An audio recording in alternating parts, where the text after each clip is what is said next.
NCERT मंत्रणा की polity श्रृंखला में आपका स्वागत है। हम भारत के संवैधानिक विकास को समझ रहे हैं। हाँ, और इसके लिए हम एनसीईआरटी और लक्ष्मीकांत जैसी महत्वपूर्ण किताबों को आधार बना रहे हैं। बिल्कुल। पिछले सत्र में हमने 1861 के अधिनियम पर बात की थी। हाँ, वो भी काफी अहम था। और आज हम बात करेंगे 1892 के भारतीय परिषद अधिनियम की, इंडियन काउंसिल्स एक्ट 1892। जी। ये एक्ट देखा जाए तो सरकारी परीक्षाओं के लिए बहुत जरूरी है, चाहे वो एमसीक्यू वाले प्रीलिम्स हो या फिर मेंस। हाँ, बिल्कुल। दोनों के लिए ही इसके प्रावधान, इसकी पृष्ठभूमि सब समझना जरूरी है। तो चलिए आज इसी को अच्छे से समझने की कोशिश करते हैं, इसके हर पहलू को देखते हैं। जरूर। 1892 का अधिनियम संवैधानिक विकास में एक महत्वपूर्ण पड़ाव तो था, लेकिन हाँ, ये भी सच है कि ये उस समय की उम्मीदों पर पूरी तरह खरा नहीं उतरा। अच्छा। हाँ, और इसे ठीक से समझने के लिए ना, इसकी पृष्ठभूमि जानना बहुत जरूरी है कि आखिर ये लाया क्यों गया। हाँ, यही मेरा अगला सवाल था कि इसकी जरूरत क्यों पड़ी। मतलब 1861 का एक्ट तो था ही, फिर 30 साल में ऐसा क्या बदल गया, उसमें क्या कमियां रह गई थी? देखिए, बात ये थी कि 1861 के एक्ट ने हाँ। विधान परिषदों में गैर सरकारी भारतीय सदस्यों को जगह तो दी, लेकिन वो सदस्य मनोनीत होते थे। हाँ। मतलब वाइसरॉय या गवर्नर उन्हें चुनते थे। हाँ, चुनाव नहीं होता था। बिल्कुल। और दूसरी बात, उनके पास कोई असली शक्ति नहीं थी। वो न तो बजट पर सवाल कर सकते थे, न ही कोई महत्वपूर्ण प्रस्ताव ला सकते थे। अच्छा, मतलब बस सलाहकार जैसे। हाँ, एक तरह से कह सकते हैं। उनकी सलाह मानना या न मानना सरकार पर था। तो जो भारत का पढ़ा लिखा तबका था, जो राजनीतिक रूप से जागरूक हो रहा था, उनमें निराशा थी इससे। बिल्कुल, उनमें काफी असंतोष था। और फिर 1885 में भारतीय राष्ट्रीय कांग्रेस भी बन गई थी, उसका भी दबाव रहा होगा। हाँ, बहुत बड़ा फैक्टर था वो। कांग्रेस की स्थापना के बाद ये मांगे और जोर पकड़ने लगी। कांग्रेस और बॉम्बे प्रेसिडेंसी एसोसिएशन जैसी और भी संस्थाएं थीं। जी। ये सब लगातार राजनीतिक सुधारों की मांग कर रहे थे। उनकी मुख्य मांगे क्या थी? उनकी मुख्य मांगे थीं कि परिषदों में चुने हुए प्रतिनिधि हों, मनोनीत नहीं। निर्वाचित सदस्य। हाँ, निर्वाचित सदस्य। और दूसरा, बजट पर बहस करने और सवाल पूछने का अधिकार मिले। वो चाहते थे कि प्रशासन में भारतीयों की भागीदारी सिर्फ नाम की ना हो, असल में हो। और वो जो 1858 की महारानी विक्टोरिया की घोषणा थी, जिसमें बराबरी का वादा किया गया था, उसका क्या हुआ? हाँ, देखिए, घोषणा तो हुई थी, वादे भी हुए थे, पर वो जमीन पर उतरे नहीं। प्रशासन में, नौकरियों में कहीं भी भारतीयों को बराबरी का दर्जा नहीं मिल रहा था। अच्छा। और इससे राष्ट्रवाद की भावना वो और भड़क रही थी। और फिर कुछ घटनाएं भी हुईं जिन्होंने आग में घी डाला। जैसे 1876-78 का भयानक अकाल। लाखों लोग मारे गए, सरकार पर कुप्रबंधन के आरोप लगे। फिर 1883 का इल्बर्ट बिल विवाद। गिलबर्ट बिल, हाँ, वो जिसमें भारतीय जजों को यूरोपियों के केस सुनने का अधिकार देने की बात थी। वही। और अंग्रेजों ने उसका जबरदस्त विरोध किया। हाँ, किया था। उस विवाद ने अंग्रेजों का जो नस्ली रवैया था, उसको बिल्कुल खुलकर सामने ला दिया।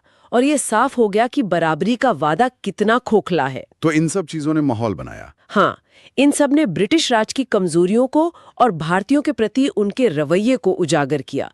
सुधारों का दबाव बहुत बढ़ गया था। ये तो हुआ भारत के अंदर का दबाव। ब्रिटेन में क्या चल रहा था? क्या वहां से भी कोई पहल हुई? हाँ, ब्रिटेन की राजनीति का भी असर था।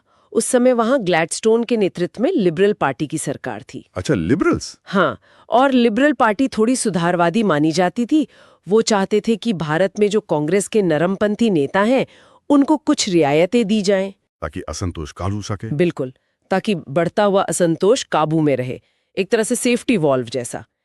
इसके अलावा 1888 में एक संसदीय समिति ने भी सिफारिश की थी कि परिषदों का विस्तार किया जाना चाहिए, उन्हें ज्यादा प्रतिनिधित्वपूर्ण बनाना चाहिए। और मीडिया, अखबारों की क्या भूमिका थी? बहुत महत्वपूर्ण भूमिका थी।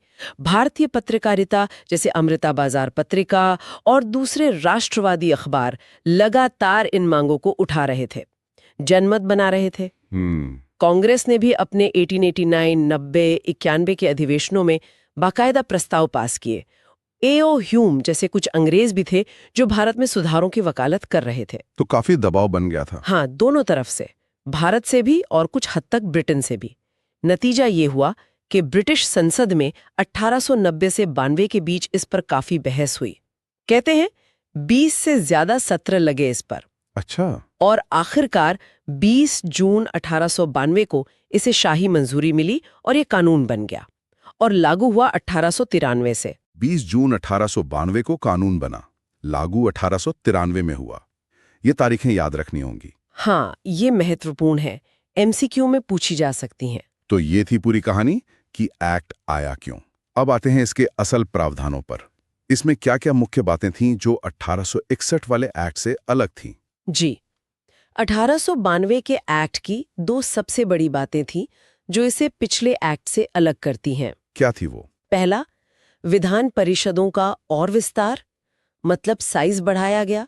और दूसरा, पहली बार चुनाव का सिद्धांत लाया गया, भले ही वो अप्रत्यक्ष था। अच्छा, विस्तार और चुनाव।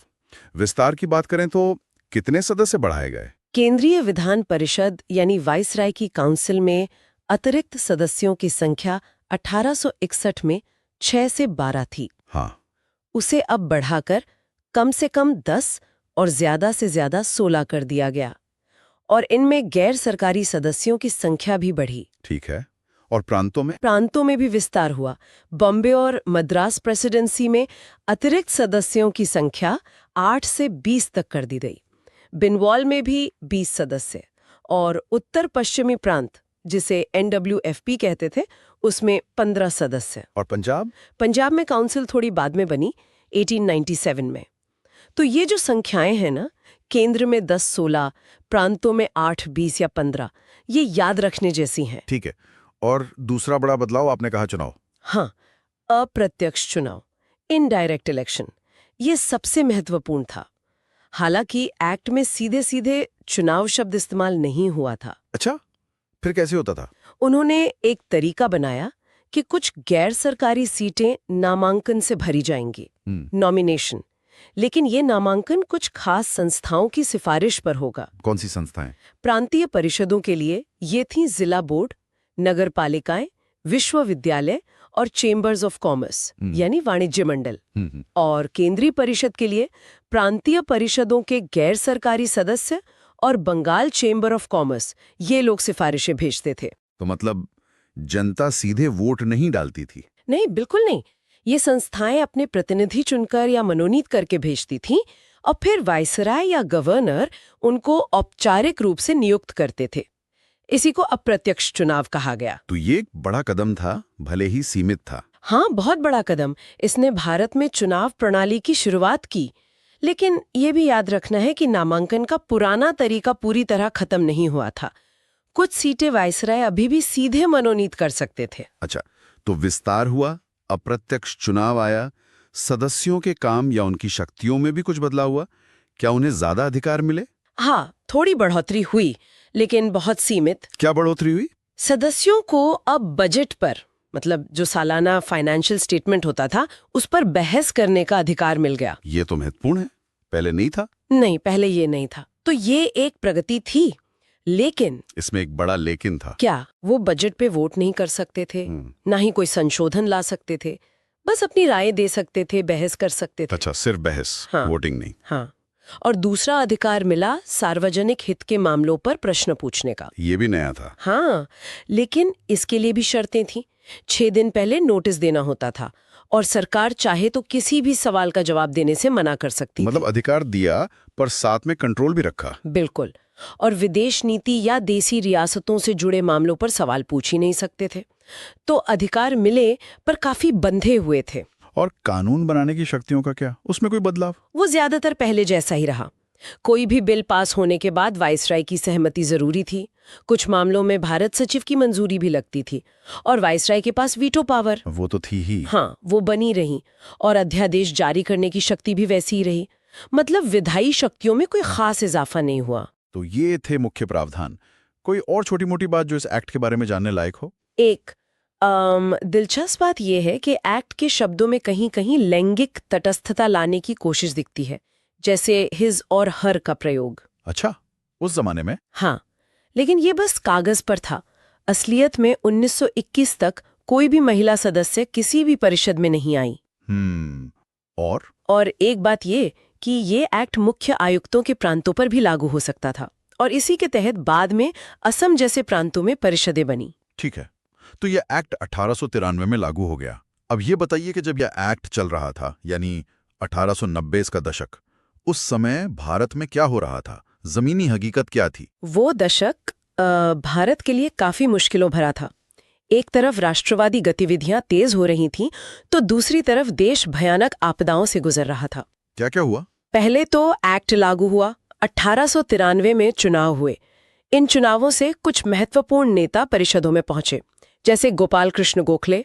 हाँ, गोखले का नाम आता है। वो 1899 में बॉम्बे काउंसिल के लिए चुने गए। सुरेंद्रनाथ बैनर्जी जैसे नेता भी सक्रिय हुए।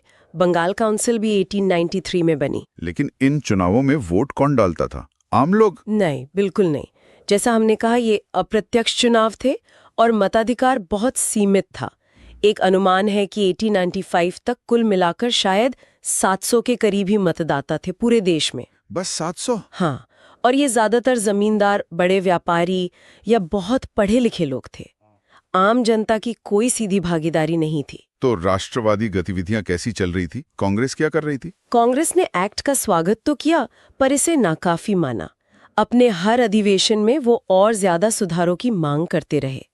और इसी समय लाल बाल पाल यानी लाला लाजपत राय, बाल गंगाधर तिलक, बिपिन चंद्र पाल, हाँ, गरम दल। हाँ, गर्मपंथी राष्ट्रवाद भी उभर रहा था। वो इन छोटे मोटे सुधारों से खुश नहीं थे। स्वदेशी और बहिष्कार जैसे आंदोलनों की जमीन भी इसी दौर में तैयार हो रही थी। और आपने आपदाओं का जिक्र किया। हाँ, ये दशक बहुत भयानक था। 1896-97 में जबरदस्त अकाल पड़ा। करीब 50 लाख लोग मारे गए, सरकारी आंकड़ों के हिसाब से। और अकाल ठीक से खत्म भी नहीं हुआ था कि 1896 में बंबई में प्लेग फैल गया, और ये प्लेग धीरे धीरे पूरे देश में फैला और 1900 तक करीब 1 करोड़ लोगों की जान ले गया। 1 करोड़? हाँ, ये बहुत बड़ी त्रासदियां थीं, और इन्होंने ब्रिटिश सरकार के कामकाज पर, उनकी नीतियों पर गंभीर सवाल खड़े किए। परिषदों में इन पर बहसें हुई, लेकिन सदस्यों के पास सरकार को मजबूर करने की शक्ति नहीं थी। और आर्थिक मोर्चे पर? 1894 में इनकम टैक्स फिर से लगा दिया गया, उसका भी विरोध हुआ। और कोई बड़ी घटना? हाँ, 1892 में दादा भाई नौरोजी ब्रिटेन में हाउस ऑफ कॉमन्स के सदस्य बने। पहले भारतीय थे वो। हाँ, ये महत्वपूर्ण है। उन्होंने वहां भारत की आवाज उठाई। फिर 1891 में एज ऑफ कंसेंट एक्ट बना था, जो 1892 में लागू हुआ। लड़कियों की शादी की उम्र बढ़ाने वाला कानून। इस पर भी काफी बहस हुई थी। और वाइसराय कौन थे इस दौरान? लॉर्ड लैंसडाउन थे 1894 तक। फिर लॉर्ड एल्गिन द्वितीय आए 1899 तक। इनका ध्यान ज्यादातर सीमा सुरक्षा और साम्राज्य विस्तार पर ही रहा। तो मतलब एक्ट तो आ गया, पर देश कई मोर्चों पर संघर्ष कर रहा था। अब अगर हम संवैधानिक विकास की नजर से देखें, तो इस 1892 के एक्ट का क्या महत्व है? क्या ये आगे के कानूनों के लिए एक सीढ़ी बना? हाँ, बिल्कुल। संवैधानिक विकास की कहानी में ये एक जरूरी पड़ाव है। 1861 वाले एक्ट से ये आगे गया। कैसे? सबसे बड़ी बात, इसने चुनाव के सिद्धांत को मान्यता दी। भले ही अप्रत्यक्ष, भले ही सीमित, पर चुनाव का सिद्धांत आ गया। इसने भविष्य में प्रत्यक्ष चुनाव और वयस्क मताधिकार की मांग का रास्ता खोला। ठीक है, और दूसरी बात, इसने प्रांतीय परिषदों को थोड़ी ज्यादा अहमियत दी। उनका आकार भी बढ़ाया, उनके काम भी। इससे जो प्रांतीय स्वायत्तता का विचार है, प्रोविंशियल ऑटोनॉमी, हाँ, उसे बल मिला। और ये चीज हमें बाद में 1919 के एक्ट में और खासकर 1935 के एक्ट में और विकसित होती दिखती है, जहां एक तरह से संघीय ढांचे की बात हुई। अच्छा। तीसरी बात, बजट पर बहस का अधिकार अधूरा था, पर इसने विधायिका को वित्तीय मामलों पर नियंत्रण की दिशा में पहला कदम तो बढ़ाया। तो कह सकते हैं कि ये भारत में प्रतिनिधि सरकार की तरफ एक छोटा कदम था। हाँ, छोटा लेकिन निश्चित कदम। इसने भारत में चुनावी राजनीति की औपचारिक शुरुआत की, ऐसा कहा जा सकता है। लेकिन जैसे आपने पहले कहा, यह सब बहुत सीमित था। तो क्या इसे लोकतंत्र की शुरुआत मान सकते हैं? नहीं नहीं, लोकतंत्र तो बहुत दूर की बात थी।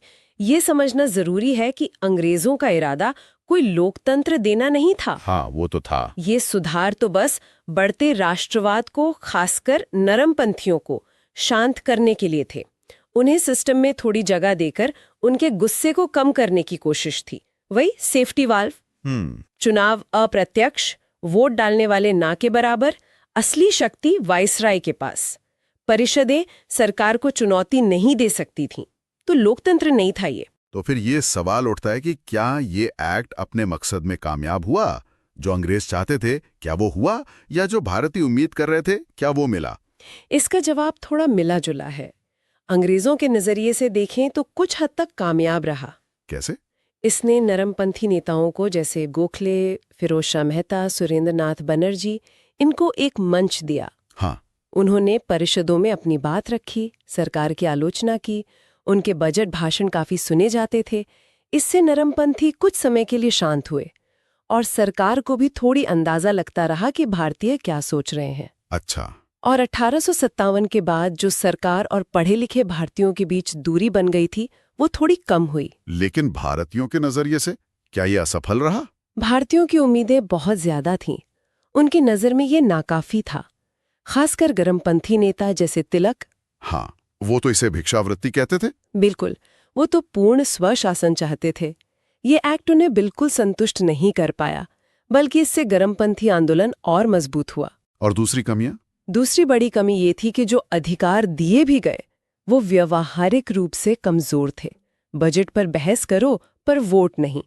सवाल पूछो, पर सरकार जवाब दे न दे उसकी मर्जी। हाँ, ये तो था। इससे सदस्यों में भी निराशा बढ़ी। वाइसराय और गवर्नर का कंट्रोल इतना था कि परिषदें ज्यादा कुछ कर नहीं पाती थीं, बस बहस करने का मंच बनकर रह गई। तो अगर हम इसकी आलोचनाओं को संक्षेप में देखें तो मुख्य बिंदु क्या होंगे परीक्षा में लिखने के लिए? हाँ, आलोचना के मुख्य बिंदु ये हैं। पहला, सीमित शक्तियां। सदस्यों के पास न असली विधायी शक्ति थी, न वित्तीय, न ही वो कार्यपालिका को जवाबदेह बना सकते थे। दूसरा, अप्रत्यक्ष और सीमित चुनाव। आम जनता बाहर थी, सिर्फ अमीर और पढ़े लिखे लोग ही शामिल थे। ये सही मायने में प्रतिनिधि संस्थाएं नहीं थे। हाँ, अभिजात्य वर्ग का प्रतिनिधित्व था। बिल्कुल। तीसरा पॉइंट यही है, अभिजात्य पूर्वाग्रह। ये आम जनता की बात नहीं करती थी। चौथा, कुछ लोग मानते हैं कि विभिन्न निकायों को प्रतिनिधित्व देने से सांप्रदायिकता को अनजाने में बढ़ावा मिला, जिसने 1909 के पृथक निर्वाचन का रास्ता खोला। हालांकि ये बहस का विषय है। पांचवा, केंद्रीकृत नियंत्रण। सब कुछ वाइसरॉय और लंदन से कंट्रोल होता था। और छठा, ये भारतीयों की आकांक्षाओं को पूरा करने में असफल रहा। हाँ, अरविंदो घोष ने इसे ढकोसला कहा था। बिल्कुल। ये आलोचनाएं समझना बहुत जरूरी है। अब अंत में इस एक्ट का दूरगामी महत्व या इसकी विरासत क्या रही, इसने भारतीय इतिहास पर क्या असर छोड़ा? कमियों के बावजूद इसका महत्व है। पहला, इसने राजनीतिक जागरूकता बढ़ाई। परिषदों की बहसें अखबारों में छपती थीं, लोग पढ़ते थे, उनमें राजनीतिक चेतना बढ़ी। ठीक है। दूसरा, इसकी कमियों ने ही भविष्य के सुधारों की जरूरत को उजागर किया। इसने सीधे सीधे 1909 के मॉडले मिंटो सुधारों के लिए जमीन तैयार की। तीसरा, इसने भारत में प्रतिनिधि संस्थाओं के विकास में एक कड़ी का काम किया। चुनाव और बहस का जो अनुभव मिला, वो आगे काम आया। और राष्ट्रवादी आंदोलन पर क्या असर हुआ? क्योंकि ये अपर्याप्त था, इसने गर्मपंथी राष्ट्रवाद को और हवा दी। 1905 के स्वदेशी आंदोलन की पृष्ठभूमि में भी इसका योगदान था। इसने दिखाया कि सिर्फ याचिकाओं से काम नहीं चलेगा। बहुत अच्छे। अब परीक्षा की तैयारी करने वालों के लिए क्या आप इस एक्ट से जुड़े कुछ खास तथ्य या बिंदु दोहराना चाहेंगी जिन्हें नोट कर लेना चाहिए रिवीजन के लिए? हाँ, बिल्कुल। रिवीजन के लिए कुछ की पॉइंट्स जरूर नोट कर लें। तारीखें: कानून बना 20 जून 1892, लागू हुआ 1893। मुख्य प्रावधान: केंद्रीय परिषद में अतिरिक्त सदस्य 10 से 16। केंद्रीय परिषद में अतिरिक्त सदस्य, प्रांतीय परिषदों का विस्तार, बॉम्बे, मद्रास, बंगाल, NWP। संख्या याद रखें। सबसे महत्वपूर्ण, अप्रत्यक्ष चुनाव की शुरुआत, निकायों की सिफारिश पर नामांकन। चुनाव शब्द का प्रयोग नहीं। सबसे महत्वपूर्ण, बजट पर बहस का अधिकार, पर वोट या संशोधन का नहीं। सबसे महत्वपूर्ण, प्रश्न पूछने का अधिकार, 6 दिन के नोटिस पर जवाब देना जरूरी नहीं। ठीक है। तुलना: इसकी तुलना 1861 एक्ट, सिर्फ नामांकन, बजट पर बहस नहीं, और 1909 एक्ट, सीमित प्रत्यक्ष चुनाव, पृथक निर्वाचन, पूरक प्रश्न से जरूर करें। मेंस के लिए ये बहुत जरूरी है। महत्व: चुनाव प्रणाली की शुरुआत, प्रतिनिधि संस्थाओं का विकास, प्रांतीय स्वायत्ता की ओर कदम। सीमाएं, आलोचनाएं: सीमित शक्तियां, अप्रत्यक्ष चुनाव, सीमित मताधिकार, अभिजात प्रतिनिधित्व, राष्ट्रवादियों को संतुष्ट करने में असफल। प्रमुख व्यक्ति गोखले जैसे नेता इसी एक्ट से परिषदों में आए। दादा भाई नौरोजी का ब्रिटिश संसद में चुना जाना 1892 भी इसी समय हुआ। समकालीन घटनाएं, पृष्ठभूमि में इल्बर्ट बिल विवाद, एज ऑफ कंसेंट एक्ट, अकाल, प्लेग। ये बिंदु बहुत काम के हैं। हाँ, ये एमसीक्यू और मेंस दोनों में मदद करेंगे। बहुत बढ़िया। तो ये थी 1892 के भारतीय परिषद अधिनियम पर हमारी आज की विस्तृत चर्चा। उम्मीद है कि इसके सभी पहलू अब स्पष्ट हो गए होंगे। बिल्कुल।